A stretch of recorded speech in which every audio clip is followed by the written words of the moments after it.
तिरुपति से आदिलाबाद जाने वाली कृष्णा एक्सप्रेस ट्रेन में बम की मौजूदगी की इत्तला के बाद रेलवे पुलिस और रेलवे प्रोटेक्शन फोर्स पुलिस ने चौकसी का मुजाहरा करते हुए ट्रेन की तलाशी ली। ताहम बाद ये इत्तला झूठी साबित हुई। जराये के मुताबिक एक नामालूम शख्स ने सेंट्रल रेलवे कंट्रोल रूम को फ़ोन करते हुए ट्रेन में बम होने की इत्तला दी, जिसके साथ ही कृष्णा एक्सप्रेस ट्रेन को मौलाली रेलवे स्टेशन पर रोक दिया गया और गवर्नमेंट रेलवे पुलिस के साथ साथ रेलवे प्रोटेक्शन फोर्स पुलिस ने डॉग स्क्वाड के साथ मुकम्मल ट्रेन की तलाशी ली, जिसमें बम ना मिलने पर रेलवे हुक्काम के साथ साथ मुसाफिरीन ने राहत की सांस ली।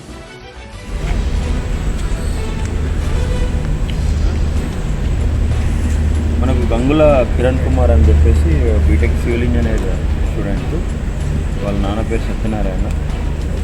అతను కృష్ణా ఎక్స్ప్రెస్లో ఉన్నప్పుడు ఆలేరు దగ్గర ఉన్నప్పుడు రాచకొండ కమిషనరేట్ మెసేజ్ పెట్టారు.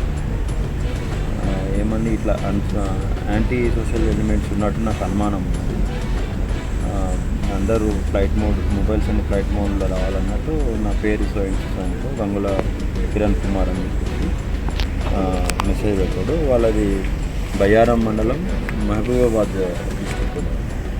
అట్లనే మేము ఇమ్మీడియట్లీ మాకు వచ్చిన ఇన్ఫర్మేషన్కి అందరం అలర్ట్ అయ్యి ISW, CSW, Rachakonda, railways, RPF అందరం అలర్ట్ అయ్యి మేము అతన్ని అప్రహెన్షన్ చేసి విచారణ చేస్తున్నాము. ప్రయాణికులందరూ సేఫ్టీ ఉంది. ట్రైన్ మళ్ళీ అగైన్ మూమెంట్ స్టార్ట్ అయింది.